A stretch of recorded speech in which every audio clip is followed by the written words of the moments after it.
The Guardian of Walnut Street. On a quiet section of Walnut Street in Grafton, West Virginia, there stands an old house with a history as rich as its creaking floorboards.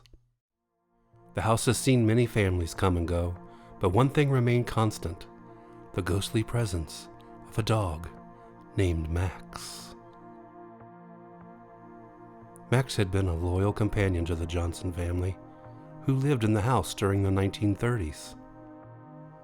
He was a large, gentle German shepherd with a heart full of love, especially for the Johnson children.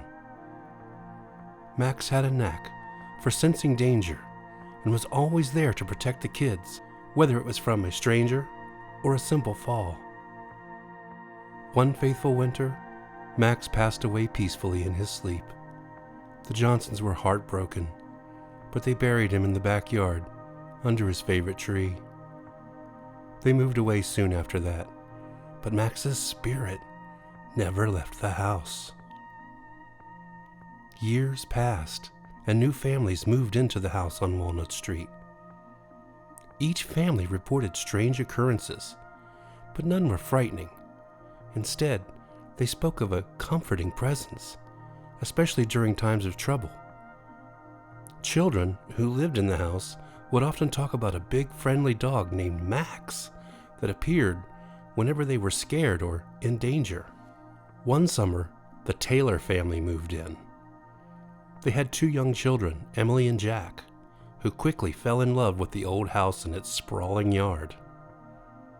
One afternoon, while playing in the yard, Jack climbed too high in the old oak tree and got stuck. Panic set in as he realized he couldn't get down.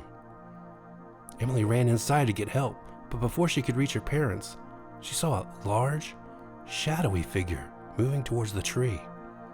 It was Max. His ghostly form shimmered in the sunlight as he stood beneath the tree, barking softly to reassure Jack. The boy felt a strange sense of calm wash over him. Max guided Jack's movements, helping him find a safe way down.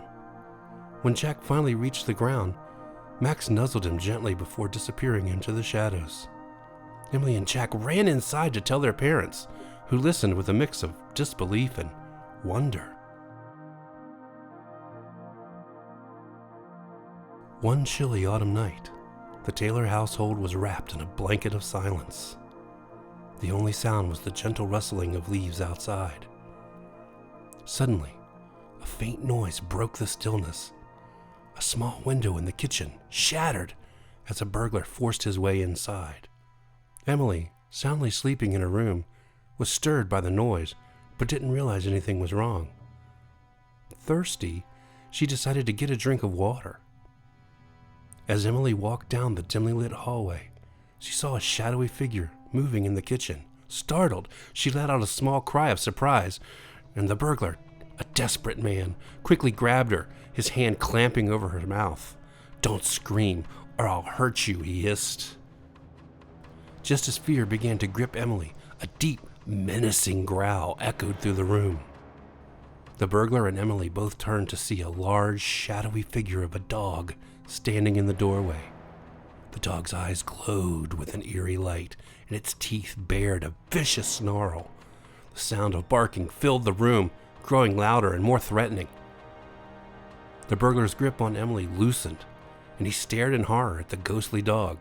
With a final terrified glance, he released Emily and bolted for the door. The shadowy figure of Max chased after him, barking furiously. Emily watched, her fear melting into relief and a touch of amusement as the burglar fled into the night, never to return. Emily knew without a doubt that it was Max, her faithful protector, who had come to rescue. She smiled and whispered, "Thank you, Max," before returning to her room, feeling safe and secure once more. The Taylor house remained protected, watched over by the loyal spirit of Max, the German shepherd, who would always be there on guard. As years went by, the Taylor children grew up, but they never forgot Max. They often spoke of the ghostly dog who had saved both of them and watched over their childhood. The house on Walnut Street became known as a place of safety, where Max's spirit continued to protect those in need. New families moved in, and the legend of Max the guardian dog lived on.